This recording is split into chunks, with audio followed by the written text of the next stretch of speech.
থ্রোইনটা নিয়েছেন সোহেল রানার, corner, cross এবং বাংলাদেশের সমতায় ফেরা। সেটা হয়েছে, বক্সের ভেতর জটলাও রয়েছে এবং গোলের সুযোগ বাংলাদেশের, গোল লাইন ক্লিয়ারেন্স এবং বাংলাদেশের গোল। বাংলাদেশের ম্যাচে এগিয়ে যাওয়া, বাংলাদেশ লিডে 67 মিনিটে, Bangladesh 2-1 Maldives. SAFF Bangabandhu championship 2023 match number 7 Bangladesh versus Maldives, Shri Kanteerava stadium, Bengaluru, India থেকে আপনাদের সবাইকে স্বাগত জানাচ্ছি। কমেন্ট্রি বক্সে আমি রিফাত মাসুদ, আমার সঙ্গে আছেন নাবিল খান। বাংলাদেশের জন্য do or die match. Group বিতে বাংলাদেশের সেকেন্ড ম্যাচ, বাংলাদেশ প্রথম ম্যাচটা হেরে গিয়েছিল লেবাননের কাছে, যার জন্য আজকে বাংলাদেশ চাইছে ক্লিয়ারলি তার পরীক্ষা বাংলাদেশ দল নিতে পারবে কিনা। এই ম্যাচটা আপনারা সরাসরি দেখছেন টি স্পোর্টসে এবং একই সঙ্গে টি স্পোর্টস অ্যাপে, যেখানে বিনামূল্যে দেখা যাচ্ছে এই পুরো সাফ চ্যাম্পিয়নশিপ। ব্লু জার্সিতে মালদ্বীপস এবং একই সঙ্গে গ্রিন জার্সিতে বাংলাদেশ। একেবারে ক্লিয়ারলি থ্রি ম্যান ব্যাকলাইন নিয়ে মালদ্বীপ এই ম্যাচটা স্টার্ট করেছে বাংলাদেশের এগেইনস্টে। এবং যে থ্রি ম্যান ব্যাকলাইনের ঠিক মাঝখানে রয়েছে মোহাম্মদ ইরফান, তার সঙ্গে দুই সেন্টার ব্যাক সামো আলী এবং নুমান, দুই সোহেল রানাই খেলছেন, তাদের সঙ্গে যোগ হয়েছেন মোহাম্মদ হৃদয়, জামাল ভুইয়া। তার উদ্দেশ্যে একটা বাড়ানো বল ছিল, বাংলাদেশ একটা কর্নার কিক পেয়ে যাচ্ছে ম্যাচের প্রথম মিনিটেই। বাংলাদেশ শুরু থেকেই দুজন ফুটবলার রেখেছে আর বাকি সবাই পরে রান নিচ্ছে। জামাল ভুইয়ার কর্নার এবং সেটা নাইস ক্লিয়ার করেছেন। কাউন্টার অ্যাটাকে ওঠার একটা চেষ্টা হয়তো মালদ্বীপস করবে। তবে আলী ফাসিরকে বেশ ভালোভাবে কিন্তু সামলেছেন সেখানে তারিক কাজী। বডিতে একটা চ্যালেঞ্জ ছিল, সেটাতে উতরে গেছেন এবং আলী ফাসিরের পেসটা কিন্তু তিনি কমিয়ে দিয়েছেন। নাবিল, আমরা প্রি ম্যাচ শোতে বলছিলাম সেখানে বাংলাদেশ হয়তো মিডফিল্ড ডায়মন্ড খেলাবে এবং সেই ডায়মন্ডের এক পাশে আমরা হৃদয়কে দেখতে পাচ্ছি, দুই পাশে রয়েছেন দুই সোহেল রানা এবং ঠিক চূড়ায় জামাল ভুইয়ার অবস্থান। রাইট ফ্ল্যাঙ্কে ফাহিম, তিনি চেস করছিলেন সেখানে সামো আলীকে। এবং বাংলাদেশের ফরমেশন 4-4-2, যেখানে ফরওয়ার্ড পজিশনে রয়েছেন ফয়সাল আহমেদ ফাহিম এবং Rakib Hossain. Haisam Hasan target man left ফ্ল্যাঙ্কে। হাইসাম, সোহেল এসেছেন তাকে কভার করার জন্য, দিয়েছেন নাইস, সেখান থেকে আবারও হামজা শট এবং আচমকা শটেই মালদ্বীপের প্রথম গোল। ওয়ান চান্স এবং সেটাই যথেষ্ট মালদ্বীপের জন্য। যার কথা বলছিলাম, হামজাকে বল বাংলাদেশ দিতে চাইবে না, সেই হামজাই বল পেলেন এবং বাংলাদেশের জালে ঢুকলো প্রথম গোল। পুরো ম্যাচে হয়তো এখনো পর্যন্ত বাংলাদেশই এগিয়ে ছিল, কিন্তু একটা সুযোগই যথেষ্ট হয়েছে এবং ফুটবল আসলে ঠিক এভাবেই খেলে, যে কার্যকরী ফুটবল কাকে বলে সেটাই মালদ্বীপ শেষ পর্যন্ত দেখালো। তবে বাংলাদেশ 18 মিনিটে গোল হজম করলো, যথেষ্ট সময় আছে। আলী ফাসির যে পাসটা দিলেন হামজাকে, অনেকখানি স্পেস পেয়েছেন, কেউ ক্লোজ ডাউন করেননি, কেউ না, অনেকখানি স্পেস এবং কেউ সেখানে ধারে কাছেও যাননি।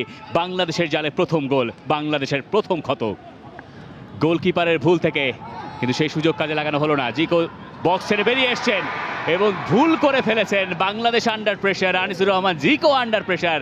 এই ধরনের সিচুয়েশনে বাংলাদেশ বা জিকো কেউই আসলে সেরকমটা ভুল করেন না। একটা গোল হলেই বাংলাদেশের আসলে চাপে পড়ে যায়, সেই চাপটাই কতটা ভয়ঙ্কর হতে পারে এ ধরনের স্লপি মিস্টেক, সেটা কিন্তু প্রমাণ করে। আসলে জিকো হেডটা করে ক্লিয়ার করতে নিয়েছেন, লেফট স্পেসে অনেকটা জায়গাও ছিল এবং সেখান থেকে সোহেল রানা বল পেয়েছিলেন। ফার্স্ট টাচটা ভালো হয়নি সোহেল রানার, এরপরে করলেন ফাউল। এখন দেখবেন একটা হলুদ কার্ড। হুসেন শরীফকে ভুল করতে বাধ্য করেছিল, উপরন্তু একটা ফাউল করে করা হয়ে ওঠে না। সোহেল রানা, বিশ্বনাথ ঘোষ সেখান থেকে বল পেয়ে গেছেন, রাকিব সেখানে ছিলেন, তবে সামো আলীর সাথে বডি ব্যাটেলটায় ভালো করতে পারেননি। তবে কর্নার কিক কিন্তু বাংলাদেশ পেয়েছে। কিন্তু প্রতিটা ম্যানের জন্যই মালদ্বীপের একটা আলাদা প্রোটেকশন রয়েছে। ফার পোস্টে এবার বিশ্বনাথ ঘোষের জন্য, এবং বিশ্বনাথ ঘোষ যে হেডটা করেছেন সেখান থেকে আরও একটা কর্নার কিক বাংলাদেশ পেয়ে যাচ্ছে। তবে এবার কোনো লাক বয়ে আনতে পারে কিনা। সোহেল রানার কর্নার কিক বেশ ভালো, তপু বর্মন এবং গোলের সুযোগ ছিল বাংলাদেশের কাছে। গোল কি দিয়েছেন রেফারি? না, সেখানে গোল দেননি, বরং রেফারি বলছেন সেখানে ফাউল বাংলাদেশের বিপক্ষে। সোহেল রানা সেখানে দারুণ একটা কম্বিনেশন প্লে কিন্তু আমরা দেখেছি ফাহিম এবং রাকিবের। রাকিব, এখনো রাকিবের কন্ট্রোলেই। ইসা ফয়সাল, ইসা দারুণ করছে মালদ্বীপের ডিফেন্ডাররা, তারা একরকম বাধ্যই করছে বাংলাদেশকে উইংয়ে শিফট করার জন্য খানিকক্ষণ আগে, এবং বাংলাদেশ যখন একবার উইংয়ে চলে যাচ্ছে তখন সেখান থেকে আর তেমন কিছু করতে পারছে না। বিশ্বনাথ খুব দ্রুতই থ্রোইনটা নিয়েছেন, সোহেল রানার কর্নার ক্রস এবং বাংলাদেশের সমতায় ফেরা রাকিব সেই গোলটা করে দিয়েছেন এবং বাংলাদেশ এক মালদ্বীপ এক। সিউ সেলিব্রেশন, বাংলাদেশের কপাল খুলল বিরতির আগেই। দারুণ একটা সেট আপ এবং রাকিব ম্যাচে ফিরলেন, ফিরেই বাংলাদেশকে ম্যাচে ফেরালেন। ইনজুরি থেকে ছিলেন, ইনজুরি থেকে গেল ম্যাচটায়, তিনি পরে নেমেছিলেন এবং ফাহিম এবং রাকিবের যে কম্বিনেশনটার কথা আমরা বলছিলাম খানিকক্ষণ আগেই, সেটার যে একটা রেজাল্ট, আলটিমেট সেই রেজাল্টটাই বাংলাদেশ বের করলো। এবং সবকিছু শুরুটা হলো শর্ট একটা থ্রোইন থেকে। এই শর্ট থ্রোইনের পরে সোহেল রানার ক্রস এবং সেখান থেকে টপুর হেডার, পরে ফার পোস্টে একেবারে ফাঁকায় ছিলেন রাকিব। এই কথাটাই বলছিলাম, লম্বা থ্রোতে যখন কাজ হচ্ছে না, ছোট করেই থ্রোইনটা নাও না, সেই কাজটাই বিশ্বনাথ করলেন। এবং তপু বর্মন গ্রেটটা তাকে দিতে হয়, তিনি পোস্টের টার্গেটটা করেননি, ফাঁকায় ছিলেন রাকিব, তিনি রাকিবকে দেখেছিলেন এবং সেই জায়গায় তিনি তার হেডারটা প্লেস করলেন। কারণ স্কোর লাইনে এসেছে সমতা। ডিফেন্স লাইন থেকে আরো একটা লং বল পাড়িয়ে দেওয়ার রাকিব, তিনি আরো একবার ছুটছেন। ফয়সাল আহমেদ ফাহিম বক্সের মধ্যে তিনি ঢুকে গেছেন, রাকিব নিজেই ট্রাইটা করলেন। হুসেন শরীফ ছিলেন তিনি, হুসেন শরীফ কোনো মতে বাঁচিয়ে দিয়েছেন। এবং বাংলাদেশের যে একজন সমর্থককে আমরা দেখতে পাচ্ছি, তিনিও সিট ছেড়ে দাঁড়িয়ে গিয়েছিলেন, হয়তো টিভি সেটের সামনে অনেকেই দাঁড়িয়ে গিয়েছিলেন। জামাল ভুঁইয়ার আরেকটা হেডার, বল বাতাসেই ভাসছে, নেমে এলো রাকিবের কাছে। বক্সের ভেতরে জামাল ভুঁইয়া ঢুকছেন, ফয়সাল আহমেদ ফাহিমও আছেন ফার পোস্টে। রাকিব একটু বেশি বোধহয় চতুর হতে গিয়েছিলেন, লাভ হয়নি। বক্সের ভেতর দুজন ছিলেন, জামাল ভুঁইয়া, আলিফ আসির, সেখান থেকে কিন্তু বলটা উইন করলো বাংলাদেশ। দ্রুত উঠতে হবে কাউন্টার অ্যাটাক থেকে, সেই সুযোগটাই কিন্তু রয়েছে। লেফটে রয়েছেন সোহেল রানা, রাইটে ছিলেন জামাল ভুঁইয়া, রাকিব একটু স্লো করলেন। ইসা, এবং বাংলাদেশও কি সুযোগ হারালো কিনা, শেপে ফিরে গেছে মালদ্বীপ। ইসা ফয়সালের ক্রস এবং সেখান থেকে কিছুই আর আসা সম্ভব হলো না। এখনো অবশ্য সুযোগ খানিকটা আছে। রাকিব একটা মিস পাস এবং কি পাস, এটার প্রশ্ন বোধহয় রাকিবকে করাই যায়। একটা দারুণ সুযোগ ছিল, একটা সময় ব্যাপারটা এমন হয়েছিল বাংলাদেশের ফুটবলারের সংখ্যাই বেশি ছিল এবং আমি দেখছিলাম ফয়সাল আহমেদ ফাহিম তার জন্য ভালো একটা সেট আপ ক্রিয়েট করেছিলেন মোরসালিন খানিকক্ষণ আগেই। কর্নার কিক বাংলাদেশের জন্য, সেটা হয়েছে। বক্সের ভেতর জটলাও রয়েছে এবং গোলের সুযোগ বাংলাদেশের, গোল লাইন ক্লিয়ারেন্স এবং বাংলাদেশের গোল। বাংলাদেশের ম্যাচে এগিয়ে যাওয়া, বাংলাদেশ লিডে 67 মিনিটে, বাংলাদেশ 2-1 মালদ্বীপ। তারিক কাজির দ্য স্কোরার। যেই তারিক কাজির ভুলে বাংলাদেশ পিছিয়ে পড়েছিল আগের ম্যাচে, সেই তারিক কাজি প্রথমবারের মতো এই সাফ চ্যাম্পিয়নশিপে বাংলাদেশকে লিড এনে দিলেন। বাংলাদেশের সেই কাঙ্ক্ষিত গোল, যে গোলের খোঁজে বাংলাদেশ সেকেন্ড হাফে মাঠে নেমেছিল, সেই গোলটাও চলে এলো। বাংলাদেশের সামনে এখনো কাজ বাকি, তবুও বাংলাদেশের জন্য এই সময়টা উদযাপনের।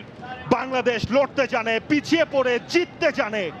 দারুণ একটা কর্নার কিক এবং সেখান থেকে একটা জটলা, তপু বর্মনের ফার্স্ট হেডারটা ছিল, এরপর তারিক কাজির গোল লাইন ক্লিয়ারেন্স হয়েছিল। তারিক কাজি হাল ছেড়ে দেয়নি, শেষ পর্যন্ত হেডে সেটাকে দিয়ে দিয়েছেন মালদ্বীপের জালে। বাংলাদেশের 2বারের চেষ্টা, 3বারের চেষ্টা, হাল ছাড়া যাবে না।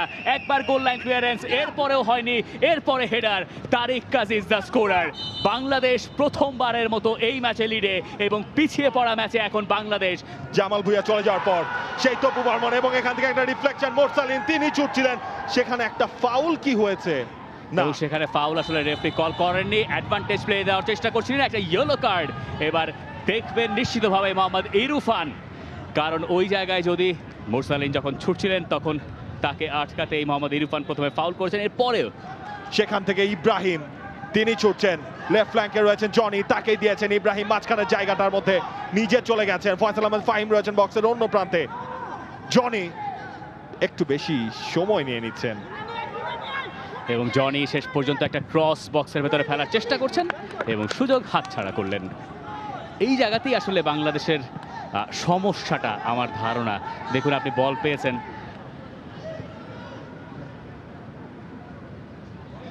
দারুণভাবে বিশ্বনাথ ঘোষ বল জিতেছেন, আরেকটা সুযোগ পেয়ে যাচ্ছেন। বিশ্বনাথ ঘোষ দিয়েছেন মোরসালিনকে, সুমন রেজা আছেন বক্সের ভেতরে, মোরসালিন একজনকে কাটিয়ে মোরসালিনের শট, মোরসালিনের গোল। বাংলাদেশ আমাদের 3 পয়েন্ট, বাংলাদেশের 3 গোল। মোরসালিন গোল পেলেন নিজের আন্তর্জাতিক তৃতীয় ম্যাচে এসে। মোরসালিনের গোল, বাংলাদেশের 3-1 লিড এবং 3-1 স্কোর লাইন, এবং বাংলাদেশের নিঃসন্দেহে 3টা পয়েন্ট নিশ্চিত কিন্তু এই গোল দিয়েই হয়ে গেছে। Biswanath Ghosh, credit goes to him, যেভাবে তিনি বলটা উইন করেছিলেন, মোরসালিনকে বাড়িয়ে দিলেন এবং পুরো টিমের সেটআপটা দ্যাট ওয়াজ ফ্যান্টাস্টিক। দারুণ কম্পোজার, এরপরে ভালো ফিনিশিং, লেফট ফুটে আর কোনো সুযোগ নেই, এবং বাংলাদেশও সাফের 3টা পয়েন্ট বোধহয় অবশেষে নিশ্চিত করে ফেললো। যে ম্যাচে বাংলাদেশ 1-0-তে পিছিয়ে ছিল, সেই ম্যাচে বাংলাদেশ 3-1 গোলে এগিয়ে, এবং হাভিয়ার কাবরেরার মুখের হাসি বলে দিচ্ছে সব গল্প। বাংলাদেশ বল পজিশন লুজ করে গেছে এবং মালদ্বীপ আক্রমণে ওঠার চেষ্টা করছে। সময় প্রায় শেষ, সম্ভবত ম্যাচের শেষ অ্যাকশন। তপু বর্মন দেখে শুনে ছেড়ে দিয়েছেন। রেফারির দিকে সব নজর। বাংলাদেশ জীবিত সাফ চ্যাম্পিয়নশিপে। মালদ্বীপের বিপক্ষে 1-0 গোলে পিছিয়ে পড়েও ম্যাচটা শেষ পর্যন্ত বাংলাদেশ জিতল 3-1-এ। প্রথমার্ধে বাংলাদেশ সমতায় ফিরেছিল, দ্বিতীয়ার্ধে বাংলাদেশ পুরো পাল্টে ফেলেছে।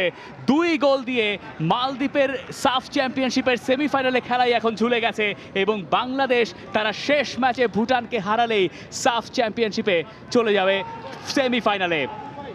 দারুণ মুহূর্ত, 3টা পয়েন্ট বাংলাদেশ অবশেষে পেল, এবং এই 3 পয়েন্ট বাংলাদেশকে স্বপ্ন দেখাচ্ছে সেমিফাইনালে খেলার।